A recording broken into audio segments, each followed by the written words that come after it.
Eu entrei naquele trem sem expectativa alguma, além de chegar ao próximo destino.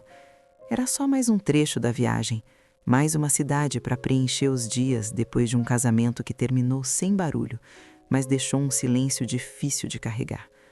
Meu nome é Alice, tenho 45 anos.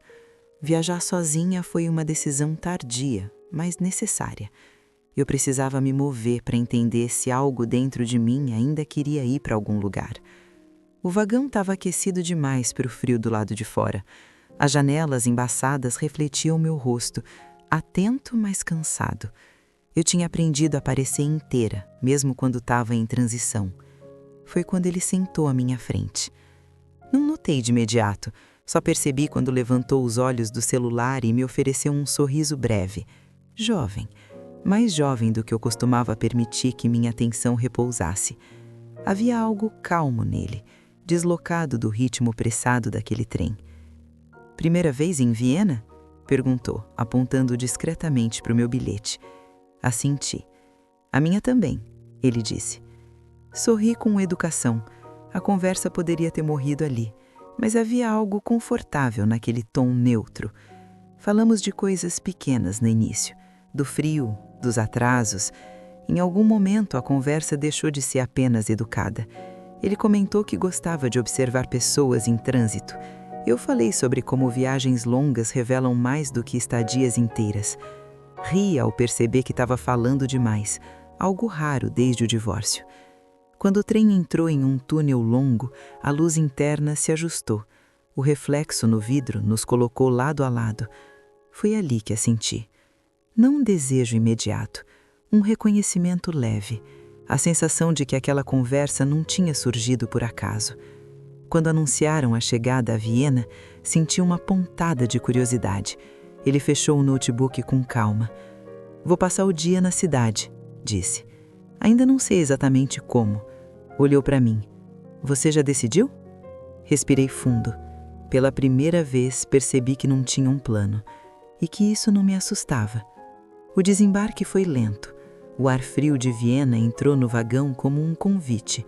As pessoas seguiam seus destinos, mas eu permaneci sentada por alguns segundos. Ele esperou. Isso me chamou a atenção. Thomas estava ali, no corredor, sem pressa. Caminhamos juntos pela plataforma sem combinar nada. Apenas 2 passos que seguiram na mesma direção. A estação era ampla, elegante. Do lado de fora, o frio era seco. Viena sempre me pareceu uma cidade que não se explica, ela se revela aos poucos. Gostei daquela frase. Caminhamos algumas quadras sentindo meu corpo alerta, mas relaxado. Paramos diante de um café antigo. Ele olhou para mim antes de entrar, como quem pede permissão. Assenti. Sentados frente a frente, a conversa ganhou outro peso. Falei do meu casamento terminado com clareza. Disse que ficar se tornava mais cansativo do que partir. Ele ouviu com atenção. Falou pouco sobre si. Consultorias, hotéis que se confundem, uma vida em movimento. Em algum momento nossos joelhos se tocaram sob a mesa. Um toque breve. Nenhum de nós se afastou. Quando o café acabou, ele se levantou. Se quiser, podemos caminhar sem destino por um tempo. Era um convite simples, carregado de escolha. Eu poderia dizer não, mas aquela viagem já não era sobre cumprir planos, era sobre escutar. Podemos, respondi. Viena se revelou em camadas. Entramos em um museu quase por acaso. Caminhávamos lado a lado em silêncio confortável. Parei diante de uma obra por mais tempo do que o necessário, sentindo meu corpo atento à proximidade dele. O braço dele roçou no meu quando alguém passou. Um toque quase imperceptível, mas meu corpo registrou com precisão. Segui caminhando, fingindo indiferença, enquanto por dentro algo se reorganizava. Do lado de fora, passamos por um violinista tocando Bach. Parei para ouvir. Ele ficou ao meu lado, próximo demais. Algumas músicas parecem saber mais da gente do que nós mesmos, ele disse. Assenti com a garganta apertada pela consciência do momento. Continuamos andando. Numa livraria, num corredor estreito, ele passou atrás de mim para alcançar um livro. Sua mão tocou brevemente minha cintura. Foi rápido, mas o impacto foi imediato. Senti o calor subir devagar, não como urgência, mas como reconhecimento. Percebi então o que me inquietava. Não era o desejo em si, era o quanto eu estava confortável sentindo-o de novo. No fim da tarde, o céu escureceu cedo. Eu me sentia estranhamente leve. Ele sugeriu um jantar. O restaurante ficava numa rua estreita, iluminada por luzes baixas. Sentamos próximos demais. A mesa pequena obrigava os corpos a se organizarem num espaço íntimo. Conversamos pouco. Cada palavra parecia carregar peso. Eu o observava quando falava. A forma calma, o silêncio confortável. Percebi que o desejo vinha da contenção. Ele estendeu a mão para afastar uma gota de vinho que escorrera. Seus dedos tocaram os meus. Dessa vez o toque ficou um segundo a mais. Meu corpo reagiu. Um calor discreto, firme. Quando nos levantamos, ele ajudou com o meu casaco. Suas mãos tocaram meus ombros por trás, ajustando o tecido com cuidado. O gesto era simples, quase doméstico, mas carregado de intenção. Do lado de fora, caminhamos em silêncio. Paramos sob a marquise de um prédio, protegidos de uma garoa fina. O espaço era estreito, não havia como manter distância. Ele me olhou, não havia urgência, havia pergunta. A resposta veio do meu corpo quando dei um passo à frente. O beijo foi lento, contido. Quando nos afastamos, o silêncio era mais denso. Não era isso que eu tinha planejado. Ele disse baixo. Sorri.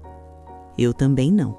Faça uma pausa aqui, bem neste momento onde a razão cede lugar ao desejo. Se você, assim como eu, já sentiu que precisava se perder para se encontrar, deixe seu like e se inscreva no canal. Vamos descobrir juntas onde essa noite vai dar, porque às vezes o melhor plano é não ter nenhum. Agora, venha comigo. Seguimos caminhando com uma certeza compartilhada. Aquela noite já tinha atravessado um ponto sem retorno. O hotel ficava a poucas quadras. Nenhum de nós precisou sugerir. O quarto era aquecido. Tirei o casaco devagar, sentindo o corpo vibrar com o beijo interrompido.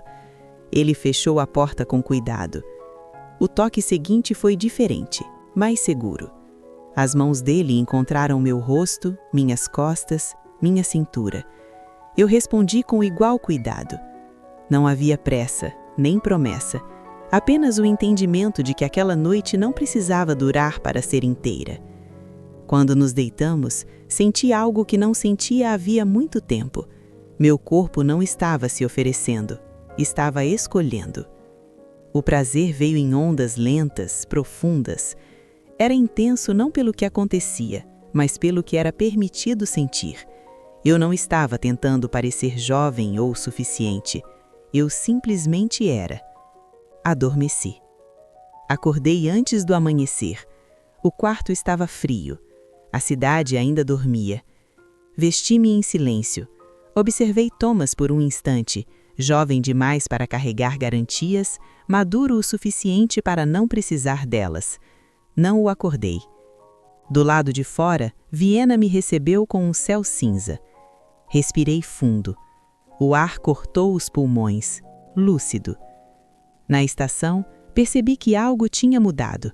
Não por causa dele, mas por minha causa. Eu não precisava mais de certezas para me permitir sentir. Quando o trem partiu, observei a cidade se afastar e, pela primeira vez, não senti vontade de voltar atrás. Segui adiante, pronta. Não para repetir o que vivi, mas para viver o que ainda não tinha nome.